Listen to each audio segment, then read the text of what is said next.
Well, hello. Welcome once again to Right. Pale Blooms and Beyond. Thank you for joining us today. Frederick James McMahon, aka FJ McMahon, is a folk singer-songwriter from Santa Barbara, California, who released one album, Spirit of the Golden Juice, in 1969. One might call the album acoustic loner folk with an air of anti-war sentiment. Originally released in a small quantity, over the years the album has become quite the collector's item and has been reissued on various labels in recent years. Early on, Mr. McMahon played in surf guitar bands before discovering his love for folk music. After enlisting in the Air Force and serving in Southeast Asia during the Vietnam War, he wrote, recorded, and released the aforementioned album. Since that time, FJ worked almost 30 years as a computer technician and has done a little film acting.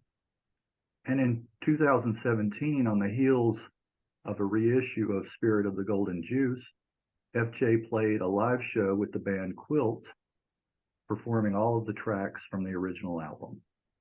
Well, welcome, FJ. Thank you very much. Thank you for being here. Well, take us back to the beginning. Where were you born? Actually, I was born in Stockton, California, Okay. and due to whatever circumstances, my mom didn't like that, so we wound up moving down to Santa Barbara, Okay. and grew up in one of the most beautiful little towns in the world. So I got real lucky. How far, what is the distance between the two?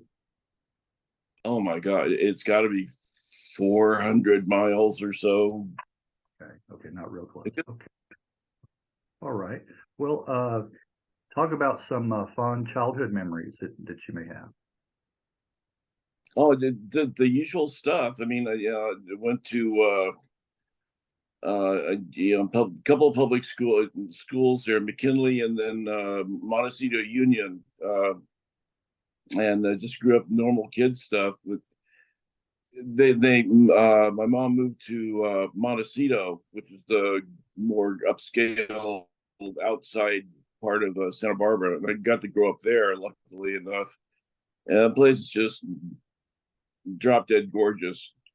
Nothing but trees and sky and mountains, and it was really nice. Yeah, it was good. I have no qualms about it. Just very normal, like Eisenhower era growing up kid. Right. Right. Very picturesque scenery. Well, how about you early on? Do you remember hearing music in the house? Actually, not all that much until we got a TV. Okay. And then we started seeing, the early TV shows, and I see the early band shows and whatnot. And that was kind of neat. I was kind of interested in it, but I didn't really get interested in any of that kind of stuff until one Christmas I got one of those little dinky record 45 like record player things, Uh-huh. Yeah. probably about the size of two shoe boxes. And then I'd got to go down to Bonnie Langley's in Santa Barbara, the local music store, and buy 45 records. And back when rock and roll and rhythm and blues and all that was becoming public and first exploding. Uh-huh. And that was just opening my eyes. I was just in wonder of the things going on there. I mean, there are all these sounds nobody ever heard before, and it was like you can't stand still if you heard the Everly Brothers or something. I got to. Right. Right. Well, did they have listening stations there in that record store where you could listen to it Yeah, beforehand? they did. They had a couple of glass booths where you could go in and listen to stuff, but that almost caused fights all the time because people would go in pack of records and stand out there and grow older while you're waiting for someone to come out. But you could go and if you timed it right and do that, and it was just dynamite. It was just great. Yeah. Well, how about your heritage, your family? Were there any other musicians in your? No, none really. No, no piano people, no classical. No, not really. Okay. Well, what about speaking of vinyl? What was can you remember one of the first albums or singles that you got? Yeah, absolutely. The first single I got was Everly Brothers' "Bye Bye Love." Ah, okay, right. It was a weird silver and purple thing, and it got played that thing till you could read through it. And then, for some bizarre reason, the first album I got was Elvis Presley's "King Creole." Really? Yeah, I mean, that's kind of an odd album to start out with, but I did. And then I worked my way backwards, to his first one. But spent a fortune on him and absolutely loved it. Yeah, yeah. Well, what about what was the first instrument that you played? Ah, the first instrument I played, they came into the third grade class and they said, "Okay, who wants to play an instrument?" And they were talking about filling out the elementary school band. And so, of course, I said, "Oh, me, trumpet. I want to play trumpet," because all the guys wanted to play trumpet, all the girls wanted to play violin. Okay. And so I did, and I took trumpet lessons for like 2 years. My mom bought me this really expensive, beautiful trumpet, and it was like $300 at the time. And back in the '50s, $300 was serious bucks. Yeah. And I did. I played in the school band for a couple of years, reading music and all that kind of business, and then just quit. It stopped. One reason was because I switched schools. I switched from the elementary school in town to the one in Montecito. Okay. One in Montecito didn't really have a band per se. They would give individual lessons. So I just kind of went, yeah, okay, fine. Yeah, we're out of here. Where's my BB gun? Where's my bat? Where's let's get serious here. Did you feel like you kind of went as far as you could with the trumpet? Yeah, I did. And after a while, I found out unless you were gonna really go off into the wild blue, like Satchmo or something like that, then it was just kind of like a band backup instrument, and it just didn't really do it. Yeah. And I started to see these people playing guitar, and I remember this one guy, Johnny Otis, had a band show on TV for a while, and he would feature his guitar player, this black guy whose name I cannot recall, but he played this beautiful big Gibson Jazzer guitar, and I don't know why, but I just found that fascinating. The solos he'd play were just knock you over, and the guitar is so beautiful. I mean, it was just my jaw was always on the floor. Yeah, you were struck that time. Oh, I definitely was. Well, what about some of the musicians and artists that you started getting into, let's say as a teenager? It, I really started getting into aside from the early rock and roll guys, the early rockabilly guys. Rockabilly is a dear love of mine. But aside from them, when Dwayne Eddy came out and with his instrumental on the low strings thing, I love that. That was just wonderful. And then when the Ventures came out, that was it. It was all over. We're getting there. We're getting an amplifier. We're getting three other guys. We got to do this.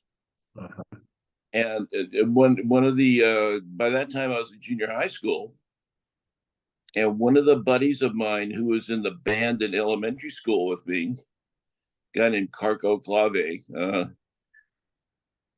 we got together, and he had just started playing guitar too because he was this trumpet player. But he was a master musician. He could play anything, literally almost anything from when he was 5 years old. He was one of those guys just born to play music. And so we started a band, and due to his musical prowess, we got really good really quick. We got two other guys, another guitar player and a drummer, and I was on bass.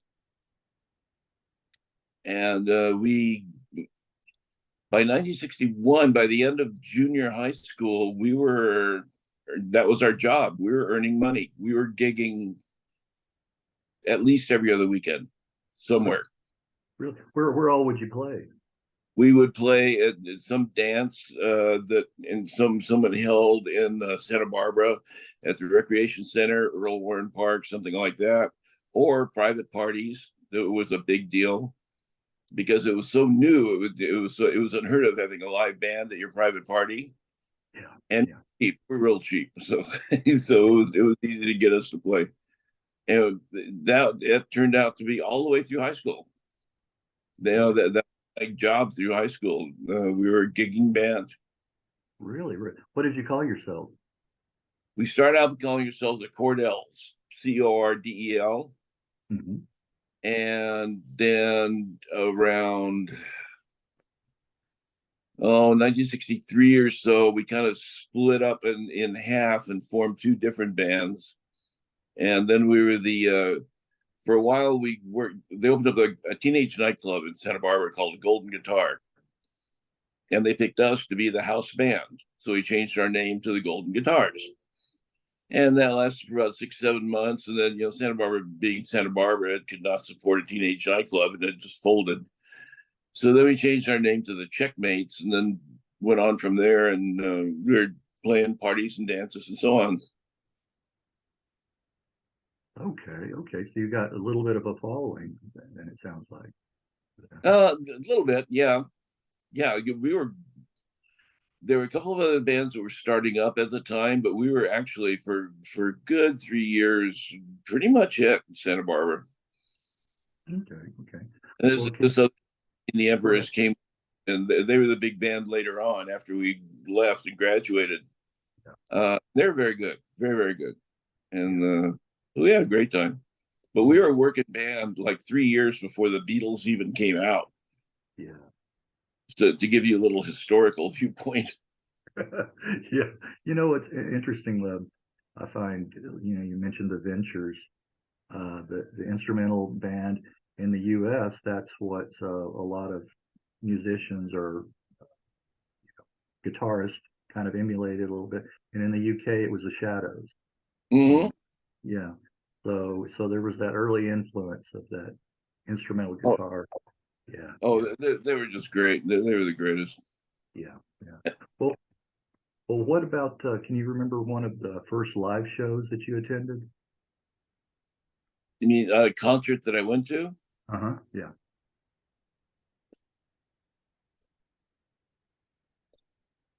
Most of the concerts that I went to, we usually opened for. Okay. I almost never went and bought a ticket and went to a concert. Okay. I just didn't have the time, or it didn't fit in my thing. Okay. But like Jan and Dean, the Beach Boys, the Ventures, Dick Dale, which was just drop dead awesome. That was so cool. And he was so cool. Very cool guy. Came out in the audience talking and shaking hands with everybody and just the nicest guy in the world. And he lets you, hey Dick, can I play your guitar? I said, yeah, get up there and go play it.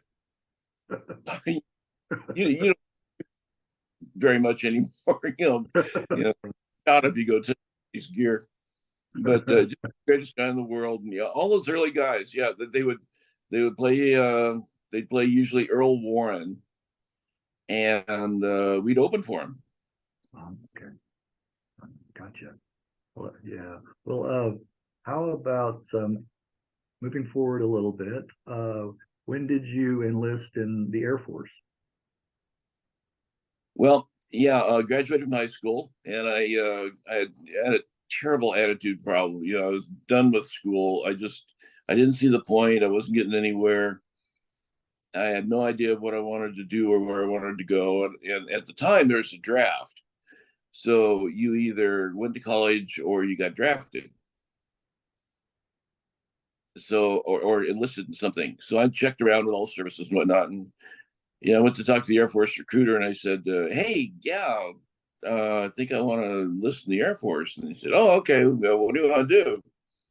And I went through this big booklet of Air Force jobs and all this. And I found this really cool job that was aerial photographer. You go up and take aerial photographs and whatnot. And that sounded really great to me, and something you could actually do on the outside once you got through. So I said, "Oh yeah, I want to do this." I said, "Okay, fine." So we do all the paperwork and do the physicals and all that, and I get shipped off to Lackland Air Force Base in Texas for boot camp. Oh, okay. And at the end of boot camp, they line us up in the barracks, and our sergeant goes, "Okay, this half of the barracks is going to cook school, and this half of the barracks is going to military police." Boom, and that was it. And that ended my aerial photography career. You didn't have a choice anymore. Yeah, Uh, doing it or not doing it and going to jail. So right, right. Well, I think that's what, if I was back during that time, your age, I would have looked for something a little bit like that too, a little non-military, any kind of job that was like you said, the photography, but unfortunately that didn't work out.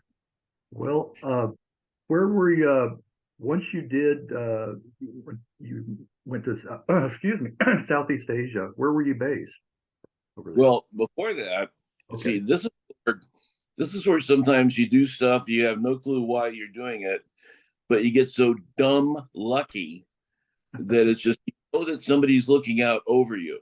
Yeah. So after I got out of boot camp from the Air Force, I got stationed at a place called Hamilton Air Force Base, about 17 miles north of San Francisco. Well, getting stationed in San Francisco around 1965, it couldn't have been better Yeah.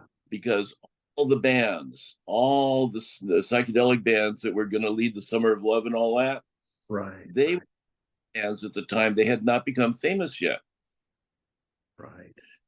And so we do our duty thing and guard nuclear weapons and whatnot, during the day, and then or whatever in the night, and then we take a bus and we go into San Francisco, and we go around to different places to see all these really great bands. Or they had all these great little folk clubs where you'd go in and see folk singers and whatnot. And it was just the best thing, and it hadn't exploded yet, so it was very inexpensive, and it was not crowded, and you could go see you can go see Grace Slick doing an individual thing at the drinking gourd, Hmm. very casual. And it was just this hippie chick. Well, there weren't even hippies yet. It was just this long-haired chick up on stage singing these beautiful songs. So I had about 3 years of that. And we saw Big Brother, Country Joe and the Fish, Grateful Dead, and Quicksilver Messenger Service, just all the bands before they got big, and they were just so great. It's It was what was that? like, Yeah, let me ask you, Grace Slick, was she was in the Great Society, or was that after? even before, Oh, even before that. Okay. Okay. All right. or still a model at iMagnet or whatever the heck store it was. Uh, on occasion, she and her husband would go do a little like open mic Monday night thing, Yeah. Yeah. which I wound up doing later on too. And I take my guitar and I go do Monday night open mic at the Drinking Gourd. That's my favorite. Doing that. Well, yeah, that must have been fascinating, at the genesis of all of those bands, being able to see that. And I guess yeah, I mean, and, yeah, I'm sitting there one time, and it was a party in Golden Gate Park, and here are all these people going crazy, Hell's Angels too, and everybody's there having a great old time. This little blonde girl gets up on stage and just starts belting out this bluesy, rocky stuff. I'm going, what the heck is? Turned Janis Joplin, of course, Yeah. before anybody knew who she was, and it was wonderful. It was just great. Yeah. Yeah. Well, now moving up to, when you did get. Well, let me ask you this first, and when they when like during when you were in the Air Force, when you were at a certain training, like you said, you went back close to, you were in California at Hamilton. Mhm. Did they take into consideration at all where you were from to try to move you close to, or or not? Oh, When they, no, you went where they needed you, where they needed a warm body. oh, That was it. okay, oh, all right. I'm just curious about that. Here, then I went over to Southeast Asia, and it was just the usual bunch of BS. Yeah, and you were in the military, boy. You mentioned that earlier. Police, before I went over there, we went. They sent all of us to combat school down in Texas, Uh-huh. and uh, then shipped us out. And our job over in Southeast Asia was to guard the air bases and all the stuff there, the planes and the buildings and the where all the equipment would come in and the supplies and so on. Because there's aside from occasional, somebody throwing a mortar around at you or something, there was this huge, gigantic black market thing going on, and they're trying to get a handle on that, which they never did. I mean, they didn't even come close. There were so many people making so much money. It was unbelievable. So there was that side business going on during the Oh war. Yeah, God, yes. Yeah, yeah. You'd see a shipment of boxes with for the exchange, the store where you buy your civilian clothes and underwear and whatever, yeah, jewelry and books and so on. And you see boxes come in, and the next morning you'd come back, and half of them were gone. And check around, and you'd say, "Hey, what happened? What happened to all these other?" And people just shake their head and give you the old "I don't know" salute, and yeah. yeah, he got rich somewhere. Somebody was doing that. Yeah, yeah, Oh, exactly. Well, did you feel you mentioned, besides the a random mortar round, did you feel a little safer there, guarding the base than you would have been out, actually fighting? oh, much safer. I wasn't out in the jungle humping around looking for Charlie and all that stuff. No, we weren't. We got lucky. We weren't doing that. Yeah. But I saw so much of why it made it uh, just wrong that we were there. Yeah. There's they'd be bringing guys in from the field, and we'd be seeing coffins and body bags and all this stuff, and the wounded guys from the field, and it was just and then the stuff. The Vietnam War wasn't just in Vietnam. The Yeah. Vietnam War encompassed Laos, Cambodia, and Thailand, especially northern Thailand. And there were all these operations going on. And one of the big things going on where I was, this place was this outfit called Air America, which is the CIA's airline. And they would do all these operations and fly all these people different places and there was so much going on. It was just mind boggling. And it never got on the news. The American public still really doesn't have a real clue about, and it was just unbelievably a mess. Yeah. Yeah. Yeah. Well, I was, oh, go ahead. Go ahead. oh, so like we just tried to get through the best we could.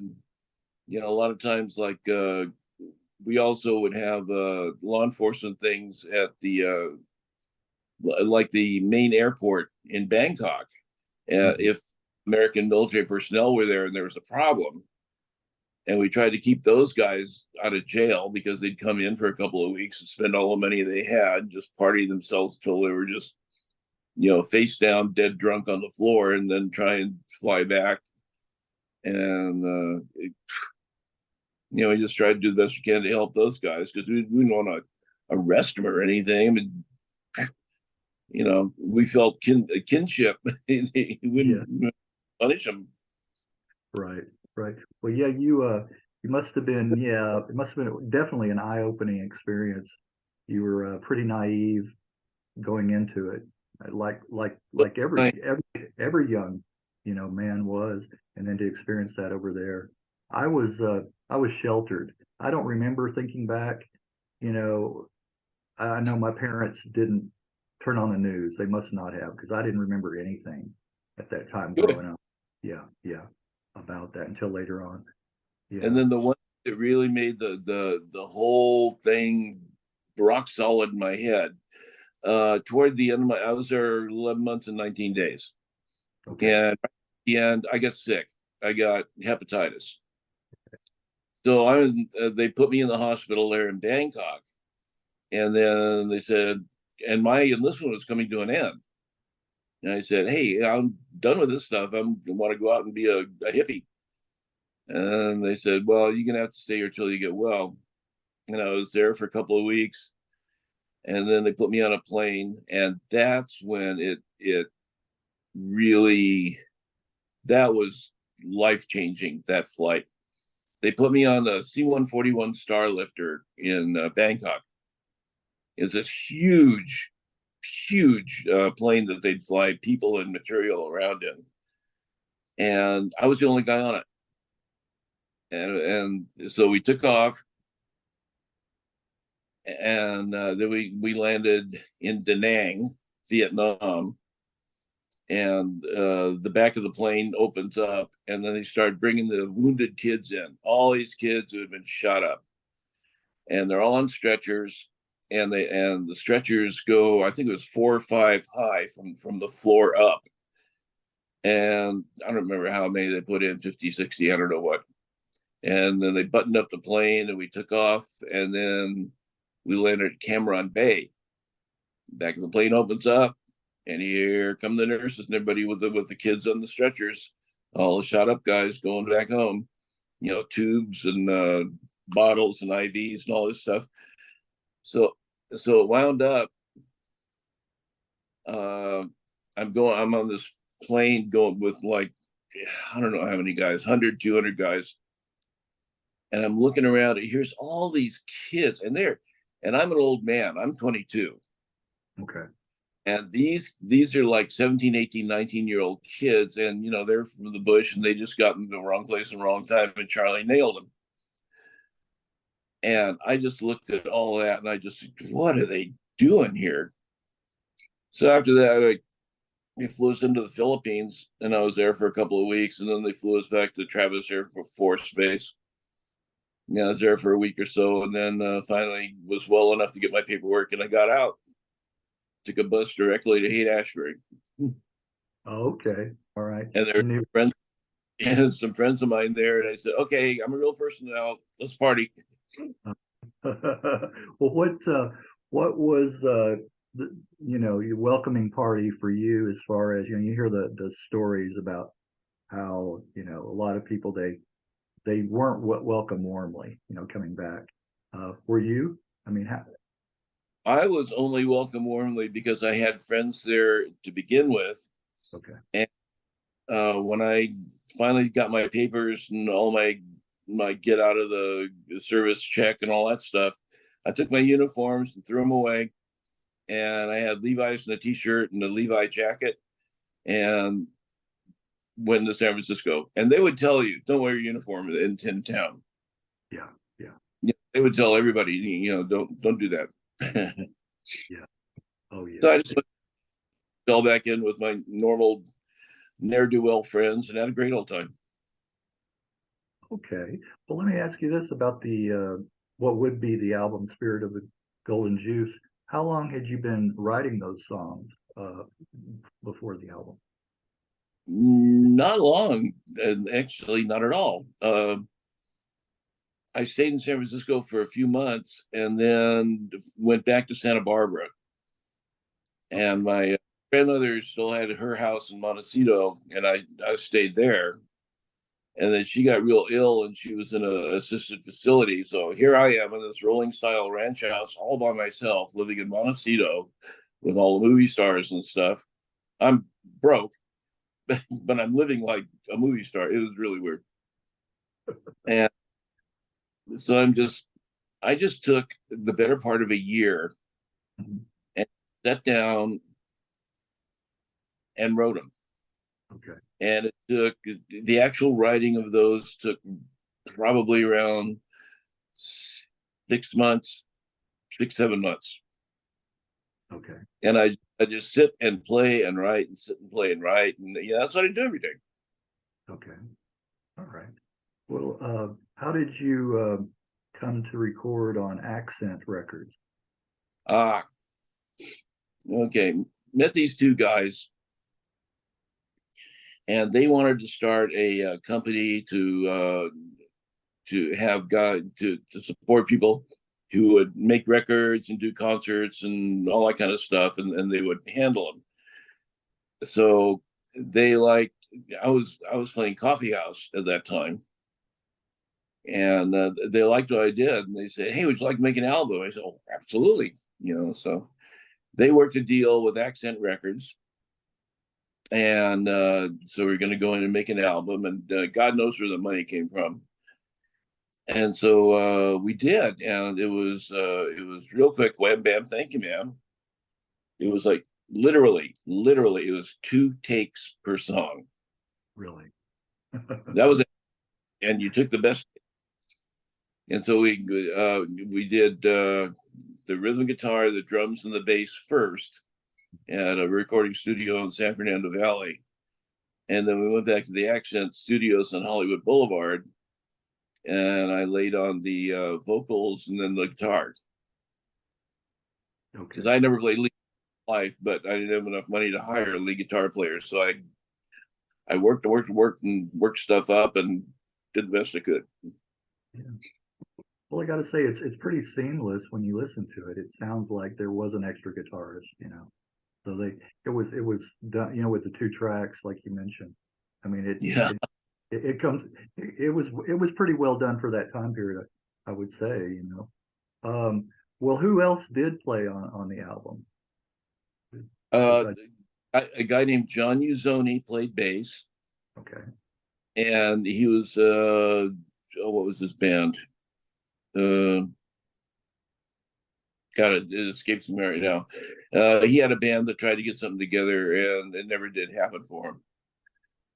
And then the drummer is a guy named Junior Nichols, and he was from CBS Studios, and he was a CBS studio drummer, and they just hired him to come in and do the gig, and he was a really nice guy, very very nice guy, considering he'd never really heard the songs, and then did them anyway. He was phenomenal. So he did great. I was very impressed. you guys worked well together in that. Well, yeah, Yeah, I like yeah, I really like your acoustic guitar on the album. It's got a mellow mood, I would say. It's it's just really a warm kind of feeling, I get from oh, that. it, there's when I did the rhythm guitar, a friend loaned me a little Guild Mhm. uh, guitar, and the rhythm guitar is very buried, and you really don't hear a whole bunch of it, Yeah. but it's back there. And all the lead guitar is I had ordered a brand new Martin from the Martin factory. Uh-huh. So, and it came in. It didn't come in time, obviously, to do the rhythm parts, but it came in time to do the lead parts. Mhm. And now this is, people talk about, oh, I've got this Martin from 1946 and it's all aged and it's beautiful and da da da da. This was brand new Martin D18, 1969, and you could still smell the sawdust from the factory. It was so new. Oh, wow. Okay. And the first time it was played anywhere aside from a little practicing for a few days was on the album. Is that right? Okay. That's, Wow. that's a brand new guitar right from the factory. Wow. Wow. Well, were there any kind of little bugs that you had to work out since it was so brand new, or did it just kind of No, it was no, it was just perfect. yeah, just sound coming out of that? Well, I'm gonna mention a couple of 3 of my favorites, and then if I could get your input on the backstory or the inspiration for each Yeah. one. Okay. First off, I like Sister Brother, first track. Yeah, and I know that's a favorite of a lot of people. Sister Brother, that's interesting because Sister Brother was the last song written. Is that right? Okay. And the reason it was written was we had done 8 songs on the album. And then I got a call from Scott Seeley, the president of Accent Records. And he said, yeah, I like the album. I like all the songs, but it's too short. He said, we need at least another song. I said, oh, okay.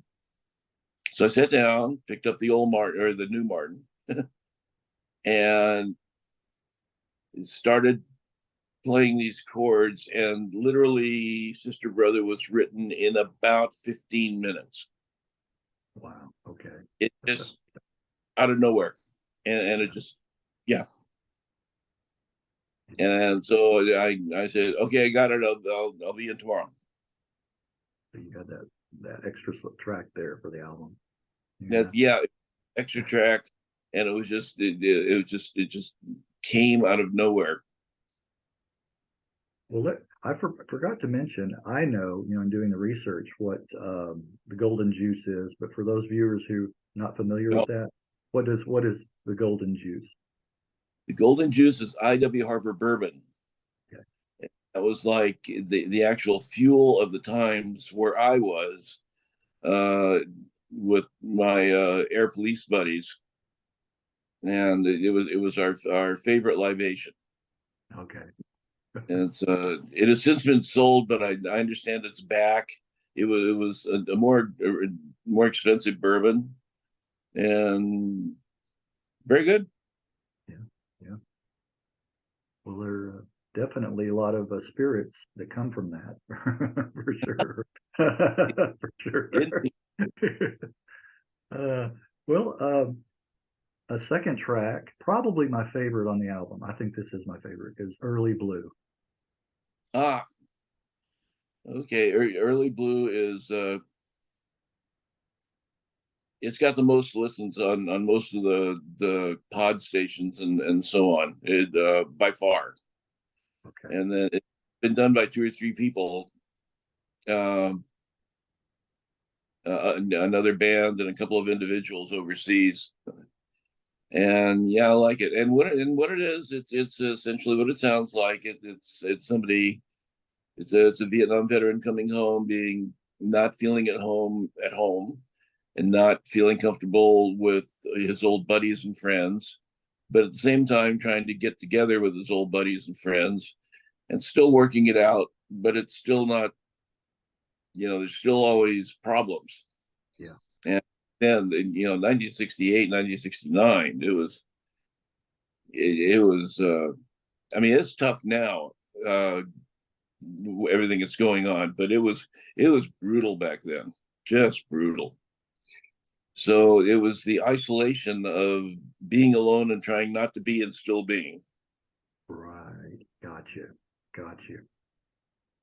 And a little early, like you said, yes. Then my other track, I would pick off the album.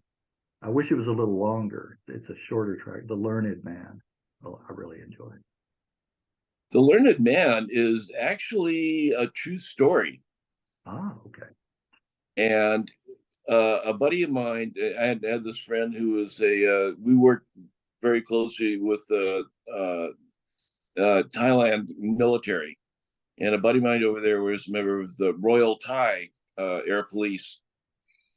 And one time we decided to take a motorcycle trip down to Malaya. We took like 3 days. And we didn't make it all the way to Malaya, but we made it, far down the Thai Peninsula in the middle of nowhere, literally. And it was so cool. And he took me to this village that he had some relatives in, and it was on a river.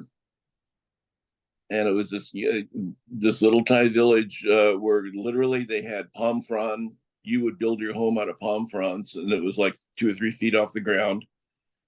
And you would get your water from the river, and you boil it to make sure it was okay. And that was their lifestyle. And at the same time, they had the newest electric radios and razors and all this stuff. So it was this really bizarre dichotomy of living. Fascinating. nicest people in the world. This whole village, which is like, Yeah. I don't know, 30, 40 people, something like that. Yeah. We roll in, an old hippie from San Francisco, and my buddy, we roll in on our motorcycles, and they all turn out and they all welcomed us, and they all opened up whatever, if you wanted it and they had it, it was yours. Yeah. Just the nicest people in the world. So we're over, and we're having, actually I think we were having IW Harvard, sitting by the river, and there was this old guy over there, and he was just sitting on a log, and he was just staring. He was staring across the river, but he was staring God knows where out to space. And I was just looking at him, and you could just tell that he wasn't down, he wasn't sad, nothing like that. He was just sitting there, pretty much figuring out life and enjoying the beautiful scenery. Yeah. Because when you get a sunset on that river at night, it was just Disney couldn't come close. It was so beautiful. And I was just watching this guy for a long time, just wondering what was going through his mind, what was happening, what was doing, and Learned Man came out of that. Okay. Okay. It's interesting what you talked about, the dichotomy. Even back then, today, there's still places around the world where it's like that. They have the modern technology, but then there's like slum areas, right next to. I can only relate that. My wife is from Jakarta, Indonesia, Okay. and went there. Well, it's been a few years now, but they didn't live in a really nice area. But then, right next door was a modern mall. I mean, it was just, fabulous. So you see that juxtaposition next to, slummy, third world type conditions. It's really bizarre. It's bizarre to see that. It's very, Yeah. and it's all over the place. It's yes. Yeah. Yeah. Yeah. Well, going back to the album, upon its release, it largely went unnoticed. Is that a good assessment? Release it, think like a stone had disappeared. Okay. Okay. Okay. And I knew nothing about the recording industry at the time. And Accent Records and these two guys that were behind it, no, they really didn't have the money and to really push it and all that kind of stuff. So yeah, it just they released it and it just disappeared. But kind of in my defense, a little bit, if you look at 1969 and the music and the albums that were coming out that year, I mean, Led Zeppelin came out that year. Yep. Crosby, Stills, and Nash came out that year. Uh, Creedence Clearwater was having a #1 hit pretty much every single Friday morning. And all this great music that was just exploding. Yeah. And, a little folk album was kind of like, no. Yeah. Yeah. There wasn't really room for, like you said, that type, when it was just being bombarded with. There was so much great music back then, and it had not turned into an assembly line industry yet. Yeah. Which made it just really good. Yeah. Well, you were playing live quite a bit, I guess, in trying to promote the album. And where all did you play in California? Well, mostly I played in coffee houses, and small bars, and things like that. And I would get temporary little things with a couple of bands that I knew, and the bands would go out and they would open for bigger bands in places. But for the most part, it was just so little solo gigs, and I'd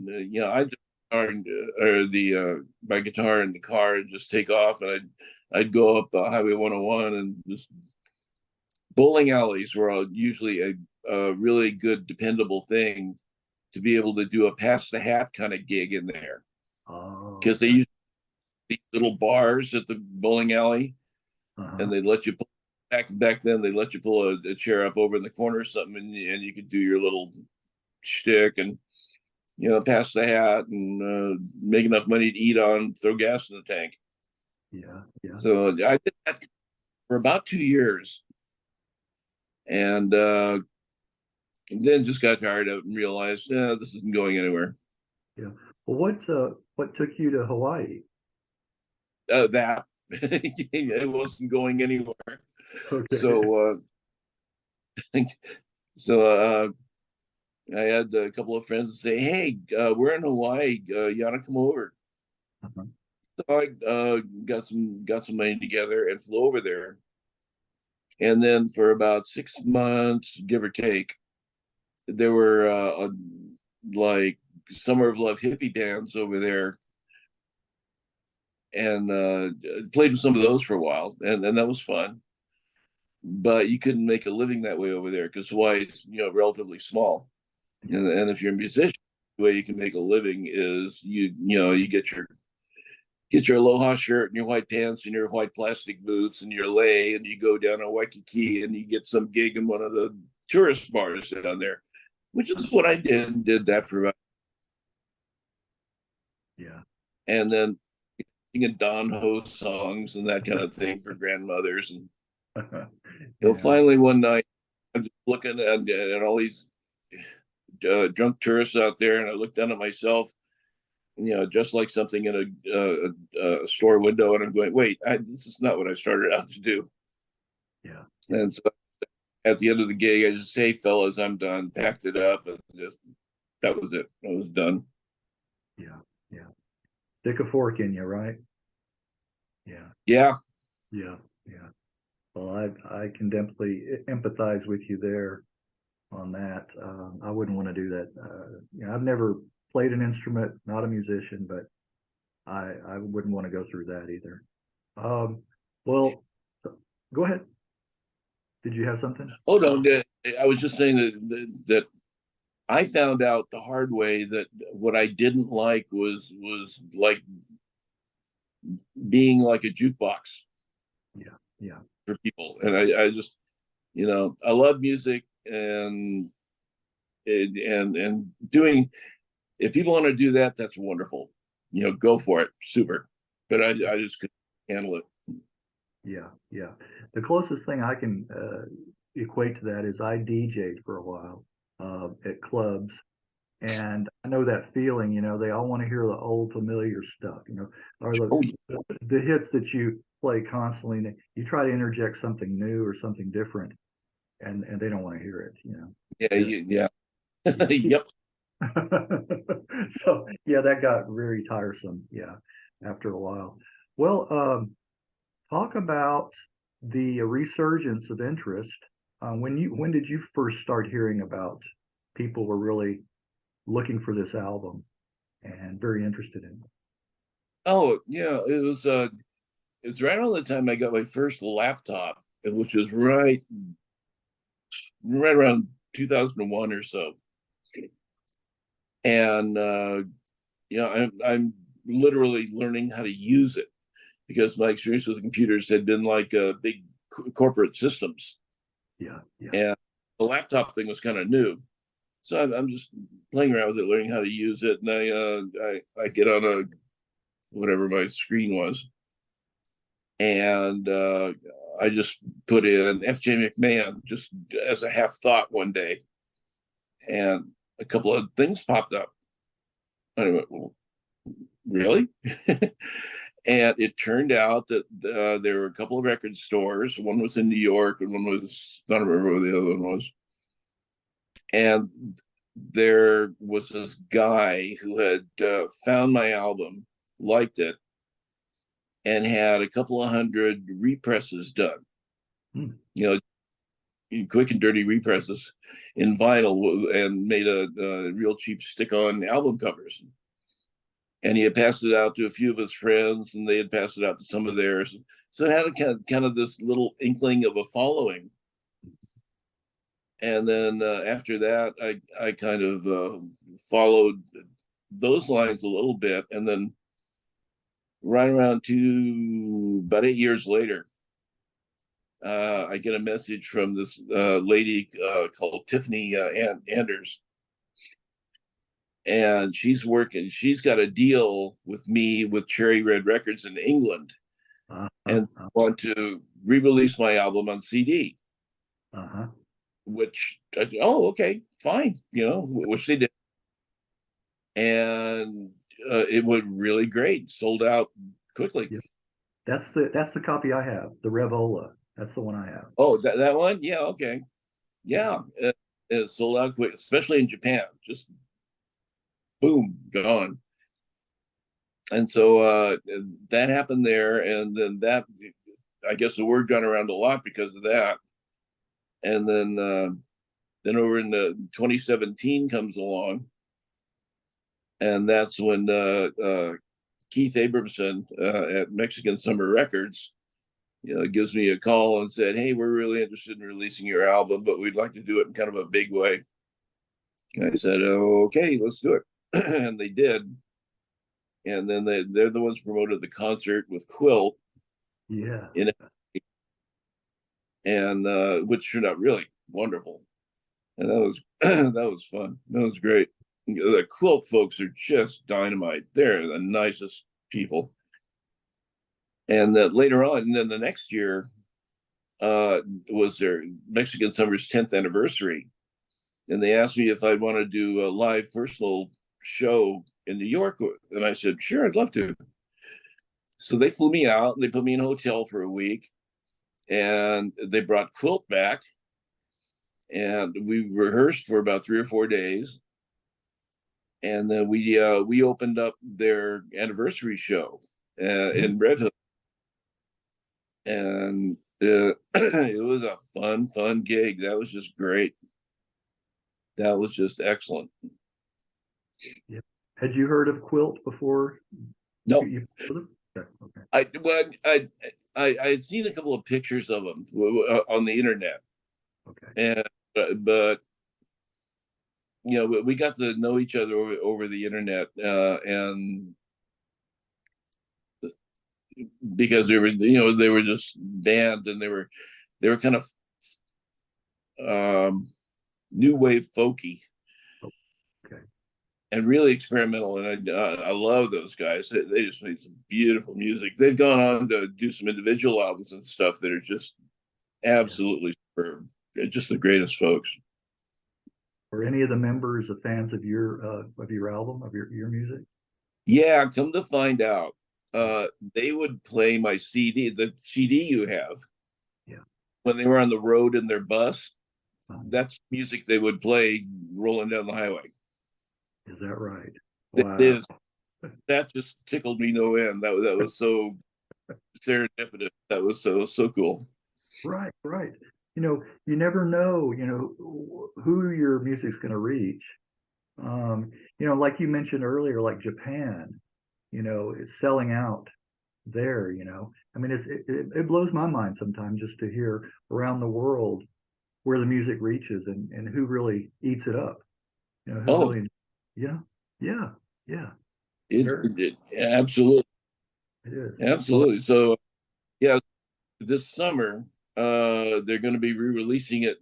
Mexican Summer is going to be re-releasing it again because it totally sold out for them. oh, okay. Did they? And then Go ahead.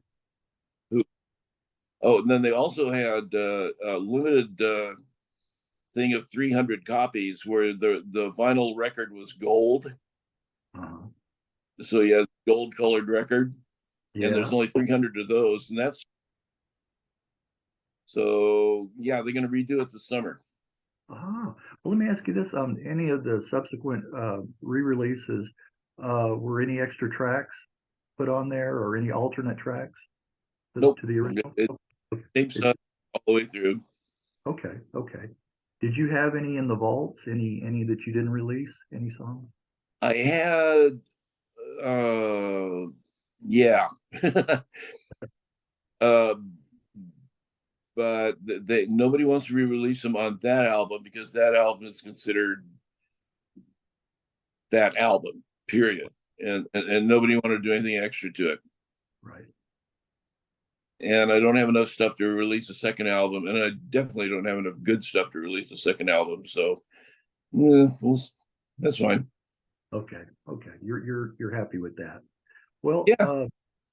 let me ask you about your working almost the 30 years in the as a field engineer, computer tech.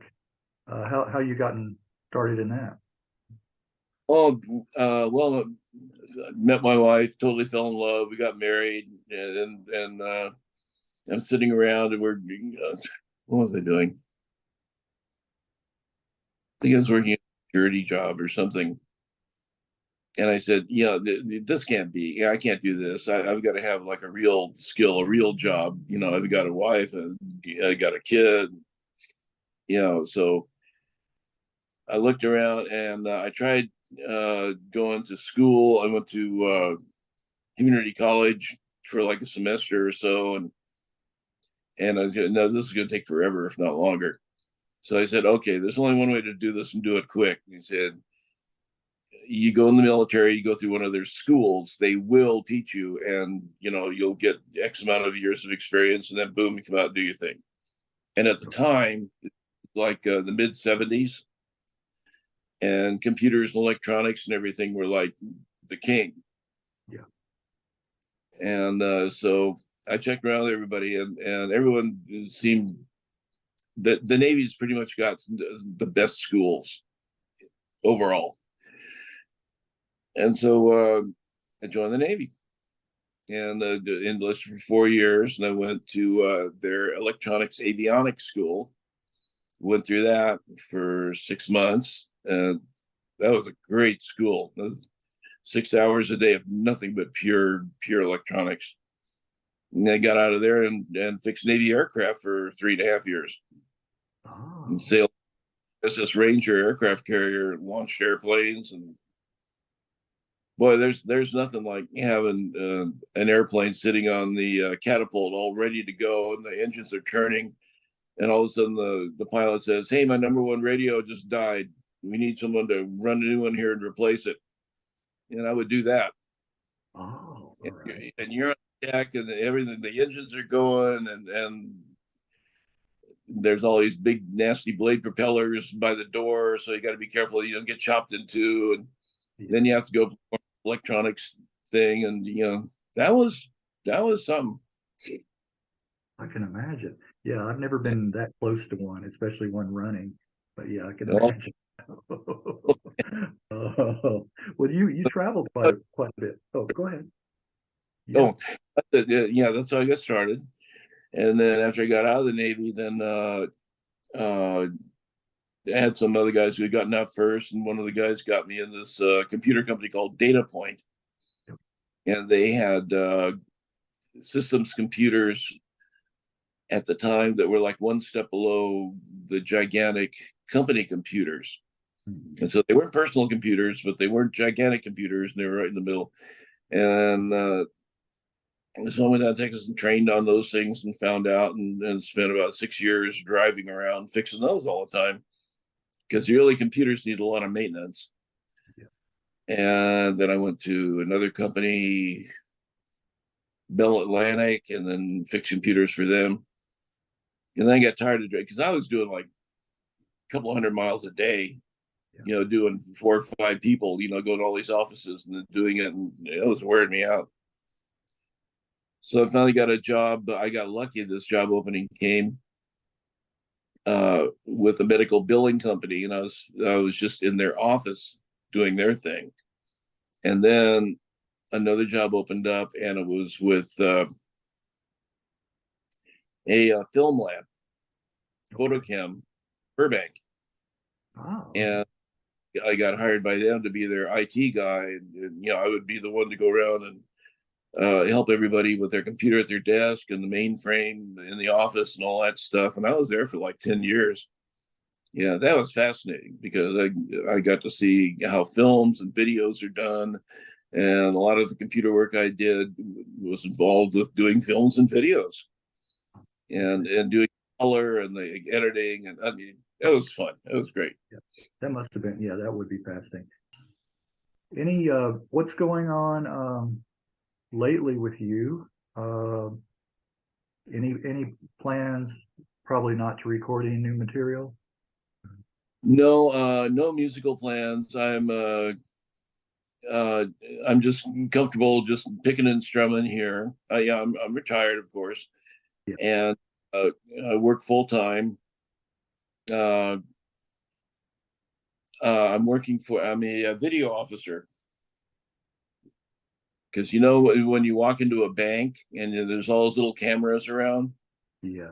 Yeah. and they watch everything. They watch the tellers, they watch the vaults, they watch the doors, they watch it. Well, you got people watching those cameras and recording, Okay. and I'm one of those guys. Oh, is that right? Okay.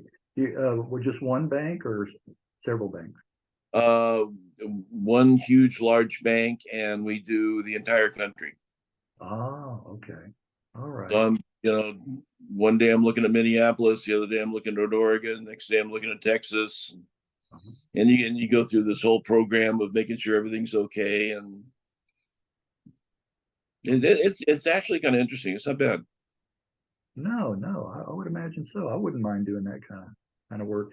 There, it looks like your security from your military police kind of carried over a little bit into doing that.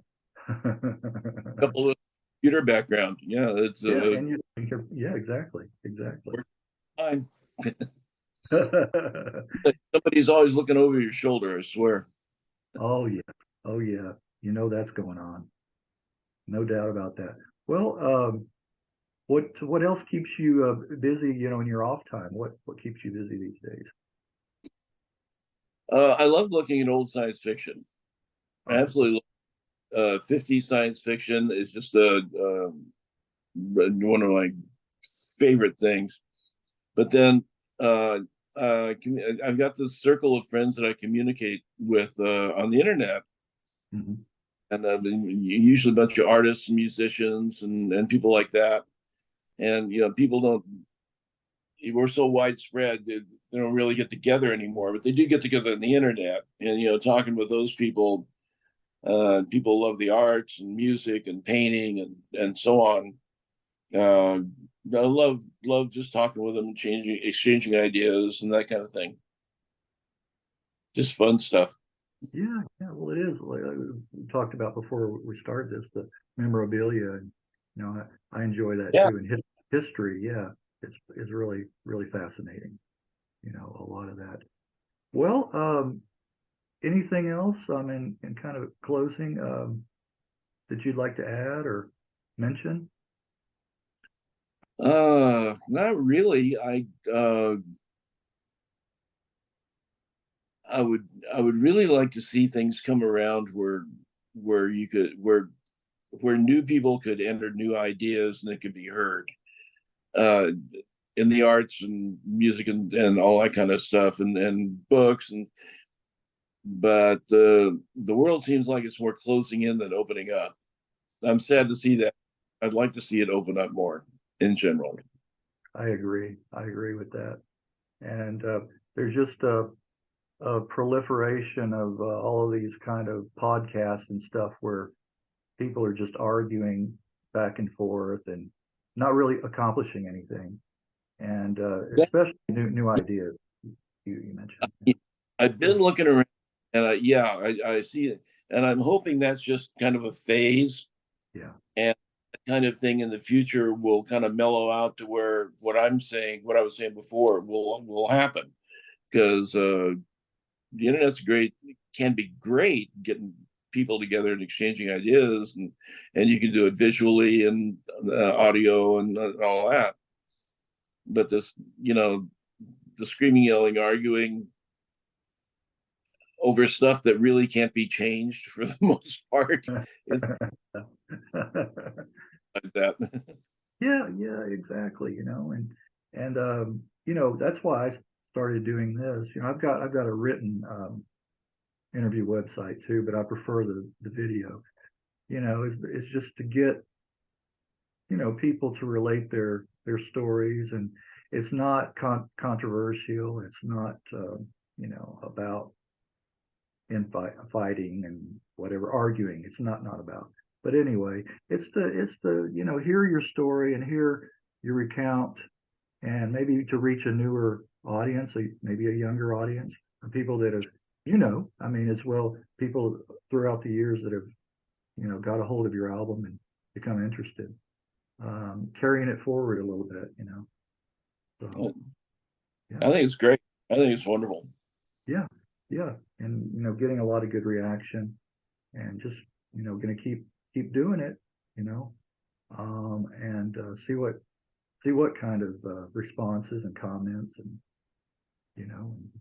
That's great, man. That's good stuff. yeah, I think so too. It's rewarding in a lot of different ways, So Excellent. all right, well, FJ, I guess we will, stay in touch. I will get you a copy of this once I get it edited. There shouldn't be much to do. And then you can post it wherever you'd like to, and let everybody know, let your friends know. And